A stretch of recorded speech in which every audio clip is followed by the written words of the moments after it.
Hi, my name is Amanda. I haven't made a video in a hot minute, and I do have good reasons for that I will share at some point when they're a little more concrete. But as of right now, very exciting reasons.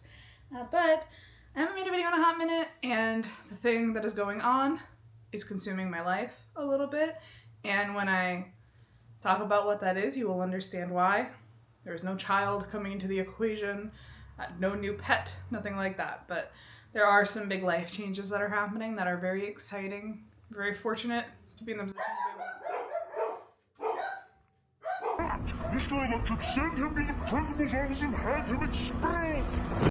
Yes, new things will be happening that will hopefully help eliminate what you just heard, which is so much humanity all the time. But I digress. I will share more about these things when they're a little bit more concrete.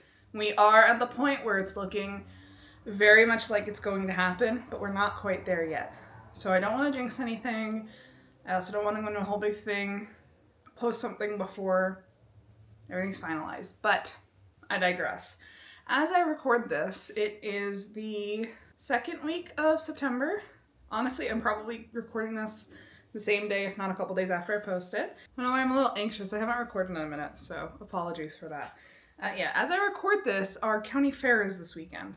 And technically, I was supposed to drop off my items a day ago, but I was out of town. So today is the big drop-off day.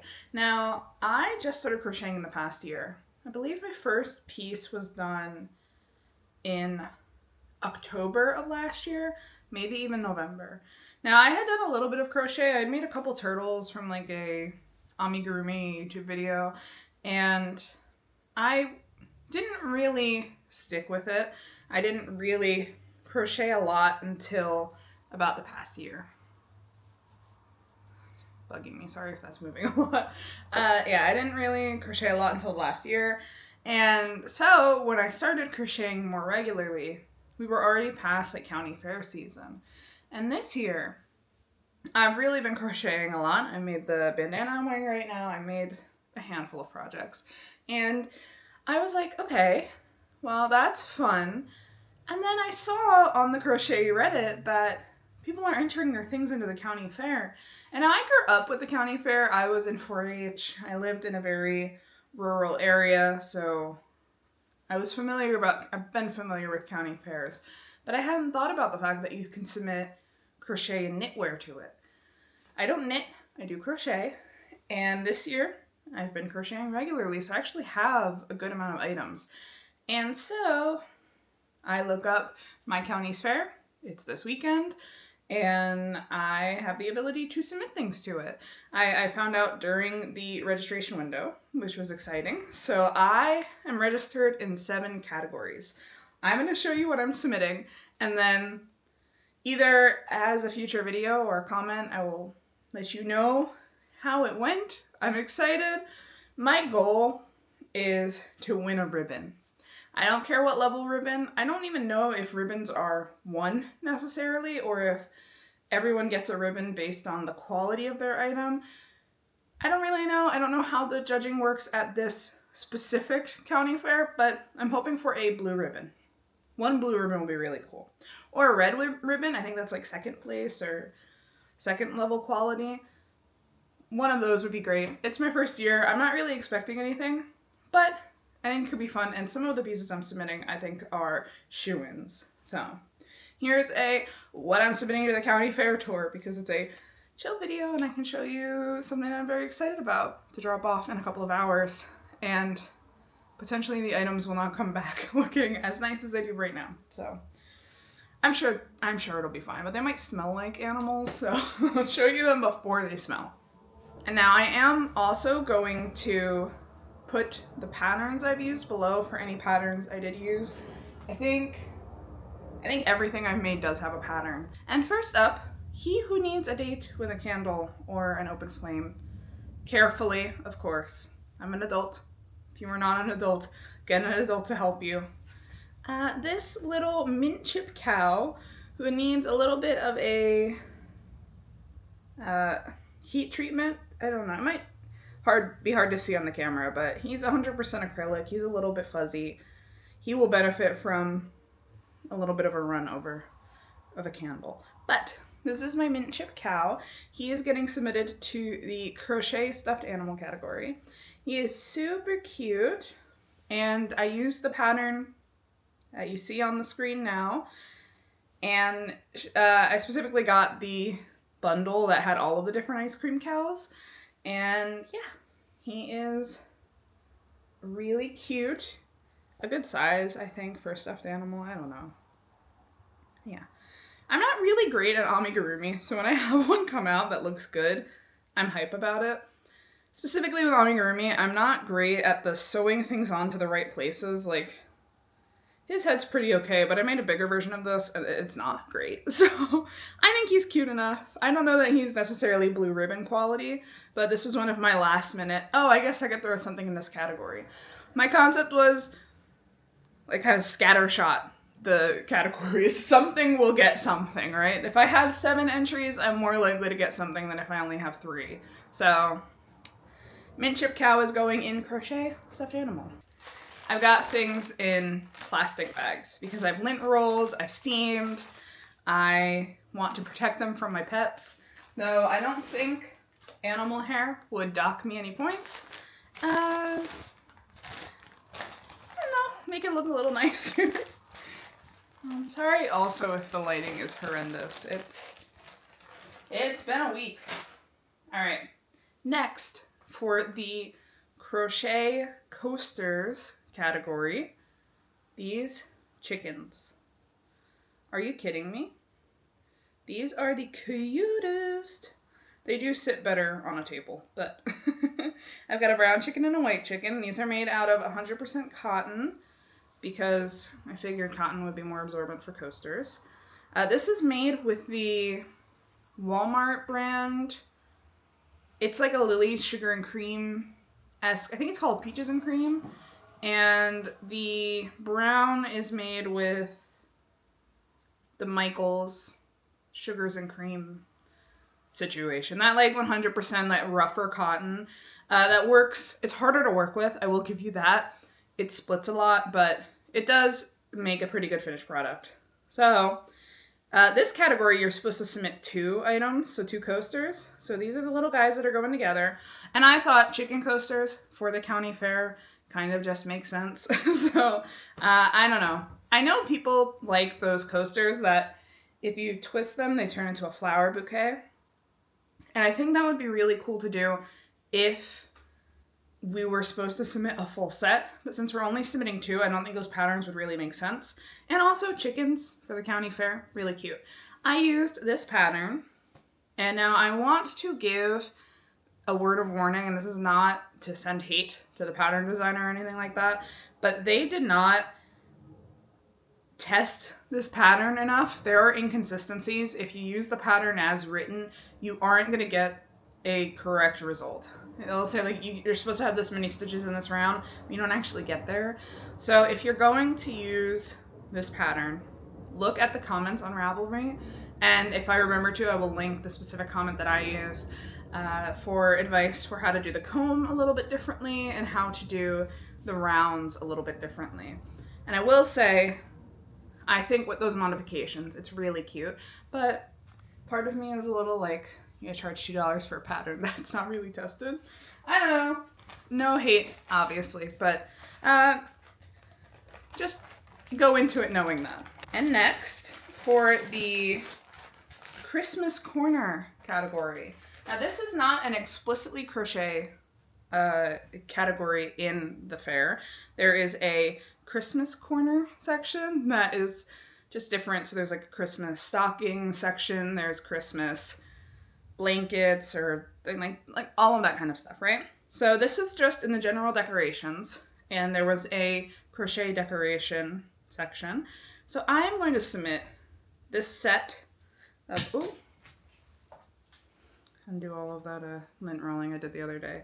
This set of beaded crochet candy canes. So I technically made these last Christmas, but the rule with the submission is it just needs to be between the last fair and this fair. So everything I've made, because I didn't crochet during the last fair, fits that criteria. So So these guys are gonna get submitted. You know, it looks like, it kind of looks like the yarn's blue. It's a white yarn underneath on this purple one. Same with this blue one. And I think these are really cute. Now I did notice after signing up that there is a category for just ornaments for a crochet ornament. But I figure if I submit these as a set, they can go together. I think they're pretty cute. I think they're fun. I'm not really expecting them to place. This was one of my last minute entries, but I thought it would be cute. All right, on to the miscellaneous crochet category. This headband will be submitted. I don't remember the pattern name and I apologize for that. It's just a free bandana. It's just a granny stitch triangle with a scalloped edge and then a tie. This was made using wildflower merino wool. So it's super soft, it's really cute, it's perfect for the spring, especially if you live somewhere colder and your head might actually get a little bit cold in the spring. Maryland, not a problem, but in other parts of the country or world, for sure. Yeah, I don't know, it's kind of simple, it's kind of basic, but I think that this is one of my projects that I've done where it's like technically it actually looks really solid. It's very cute, it's pretty, it's functional, and is it something that's necessarily going to blow out of the water? Probably not, but something fun to submit for the miscellaneous category, for sure. Now, this next project is going to look familiar if you've seen any of my other videos before, or I guess what probably is my last video, is my Tunisian crochet Rainbow Ridge scarf. This pattern is by Teal Yarn Crafts. It's the Rainbow Ridge Tunisian crochet pattern, and I used the Wildflower Yarns Confetti 2.0 collection. And it's basically just a Tunisian rib stitch. It's very, very pretty. This is what the back or the inside looks like. Yeah, I am very proud of this piece. This was my first and so far only try at Tunisian crochet. And I like it a lot. And I don't know, this is not necessarily the most complex scarf. And this is getting submitted to the crochet scarf category. It's not the most complex scarf, but I don't know that Tunisian crochet is super popular. So I figure it would stand out, and it's cool. I don't know. It's a really pretty scarf. I love it. Haven't gotten to wear it yet because I made it in the middle of summer. But as the weather starts to cool down, she'll get a little bit more use, and she will get that use after the county fair. So I'm excited about that one. All right, we've got 2 left. Now, when I signed up for the county fair, I had almost everything I've shown you so far already made. The only thing that I hadn't made yet was those coasters. And I had originally planned on just submitting the last item I'm going to show you, which is a capelet. But then I realized, well, I've got like a bunch of projects. I can part with them for a week to get them judged. Why not try, right? So everything else I haven't had to make. I made the chicken coasters after signing up for the coaster category. And then I made this after signing up for the pot holder category. So I will put the name of the pattern on the screen here. This is a vintage pattern that I think calls for crochet thread rather than yarn. This was made using 100% cotton, that same yarn I used for the coasters, the Michaels brand cotton specifically for this one, and it's a worsted weight cotton. Again, hard to work with, a little bit splitty, but for a pot holder, you don't want to use anything that's plasticky, and you want to make sure that it's thick enough that you don't burn your hand. I've actually never made a pot holder before, so this was a fun challenge, especially because this is like a tapestry-esque technique where the yarn was kind of carried behind the working yarn. The color that I'm not using gets carried through the rows. And so obviously this first row is relatively easy. It's basically you're just using one color, but as you get out, it got a little bit more complex. And I learned a lot during this project. I've never done something like this before. And honestly, I was kind of intimidated. I've been intimidated by all tapestry crochet because I wasn't sure how it was going to work out, but this is so pretty. I basically just made the 2 halves and then I lined them up and I put stitch markers. So the final row of the pattern, I skipped. If you look at the pattern, I've skipped a few because it was getting too big. I mean, this is already bigger than my hand. If I was grabbing a pot with it, I've got more than enough clearance there. So I didn't want to like keep going around and making it bigger and bigger. So I cut off the last couple rows. On the last row, I did single crochet around, and anywhere there was a peak, so you can see in here there's these peaks going up to make the points. I just did 3 single crochet in each of those peaks. And then when I went to sew them together, I used a stitch marker through the center of the 3 single crochets on both sides. So basically I just did this pattern twice, pinned them together, and then slip stitched down. And because I ended in the same color, you can't really see the slip stitch unless you're looking for it. And then added this little loop on, kind of freestyled at the end. And yeah, I think this is so cute. It's functional. It's going to be functional when I'm done. What I like, or when it's done at the fair, what I really like about this is it's kind of, so this is a vintage pattern, and you can kind of tell that it's a vintage pattern. It's got a design that isn't as common these days. So I really like that about it. And I think because the county fair is kind of a more traditional thing in general, with the all of the competition is like jamming and canning and knitting and crochet and these older crafts that are more common in an older generation. I think this will fit that vibe perfectly of the color schemes, things like that are more modern, but it's a vintage design, and I think people will like that. And I hope that that helps its chances, because this was a challenge for me, and I really love how it turned out, and it was a good challenge. And now at the end of the fair, I will have a cute little pot holder that I made. And I think I have enough yarn left over to make, I don't think I have enough to make another one, but I only used 3 colors, and I didn't use the whole skein on each. So this was like $9 worth of material. Well, maximum $9 worth of material. You only have to spend $9. Yeah. I'm not going to bore you with the math of it all. But this is the second to last item. And let me show you my prized possession. And I think I have the best shot of getting blue ribbon on. So I'm going to hold it up for you, and then I'm going to put it on so you can see it. But this is what I dub the Amsterdam shawl, but it's technically a cape, so we'll call it the Amsterdam cape for right now, capelet. So this, while I put it on, let me tell you about it. I'm going to take my ring off so I don't snag it. Last thing I would want to do is snag it right before dropping it off. So this is the Super Starro shawl by Betty McKnit. And I recognize it because I had to look the pattern up about 1,000,000 times while making it. But if you've ever made that 6-day star blanket, it is the same pattern, more or less. Obviously, it's not worked in a round. You're working in like a large semicircle, and you get these really cool points. Now, in the pattern, she's using the Noro yarn, and I did not use the Noro yarn. I actually got this yarn overseas. We took our first and only trip so far to Europe in the spring, and I popped into a yarn store in Amsterdam and bought 2 hanks of this beautiful blue Leicester wool, and, or superwash, was it superwash? Might have been superwash, but 100% blue Leicester wool. And I was like, I'm gonna make something beautiful with this. I just don't know what yet.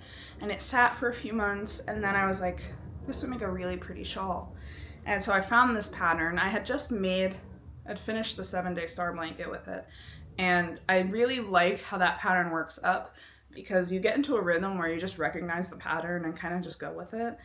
But I hadn't made it in a not full circle, not in the round. And so I made this. So this is what it looks like on. Isn't it cute? I love it. I think at some point I am going to make a video talking about this, because I wanted to make a video showing our pictures and talking about the trip and memories and all that kind of stuff, but life got busy and a little sad for a while, so that didn't happen. But I think I do want to make a video. I do have clips of the process of me making it, but just for some quick facts, the speckled colors in these browns are the wool from Amsterdam. I paired them with 2 different colors of Malabrigo Rios, or no, Malabrigo sock.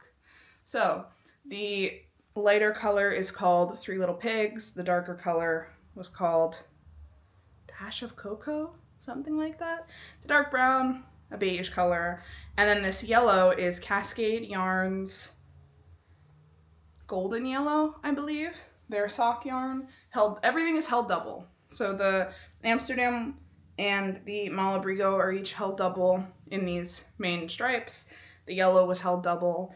And then I added these adorable buttons. You see?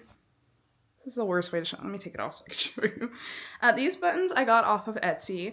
They are vintage glass buttons, and I got them thinking I wanted to put them on this project, but I put them on this project because they kind of remind me of the cobblestone in Europe. If you have never been, I didn't know this until I went. Obviously very old towns, cities, the like. But everything is stone. There's just a lot of old stonework and masonry there. And there was a lot of cobblestone. So these squares kind of remind me of that cobblestone. So they're really pretty. There's just 3 of them, and then, you know, standard buttonholes on the end. If I hold it up. It's quite the look, right? So I'm entering this in the crochet capes category because it's technically a shawl, also technically a capelet. I'm not sure. What I found through some Googling is that it's considered a cape if it closes, which this does. So I entered it as a cape. We'll see how it scores. This one I am the most proud of. This took the most work out of everything you've seen. It was a very sentimental project. I really love it, and I have worn it a bit, so that's why I have to go through quickly and clean it up, because you're not supposed to submit anything that's been worn. You're supposed to make it look like it hasn't been worn. So luckily I don't have any stains, but it could use a lint roll. It could use some loose threads getting tucked in behind stitches. All that kind of good stuff. Stage it. I gotta stage it for the competition. But yes, this is my piece that I think I have a good shot of getting a blue ribbon on. So fingers crossed there. Yes, so I am going to do that now. And in the next video, I will let you know how I did if I don't just drop it in a comment. And yeah, I hope to be back more regularly soon with some good news. It's looking positive right now. It hasn't looked positive for most of the past month, but it is looking positive now. And we're very excited. And I'm very excited to share, but I'll save it for another time. And I hope you're having a lovely start to fall now that it's September. It really actually feels like it now. And I will see you next time. Bye.